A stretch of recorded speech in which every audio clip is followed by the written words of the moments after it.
காற்று நெருப்பான ஐம்பூதம் உனதான இதனையேற்ற பணியாற்றதே.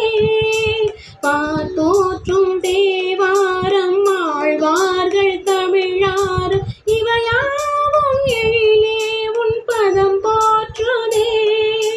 திரிசூலம் கரம் ஏந்தும் மாகாளி உமையே கருமாரி முகமாயி காப்பாற்ற என்னையே.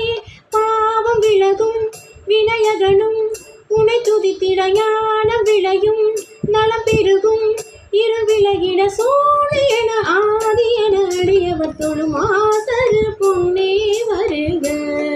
திரிபுரமது எரித்த ஈசனின் பங்கே வருக. மாதவன் தங்காள் வருக. மணிரதமதில் உழவ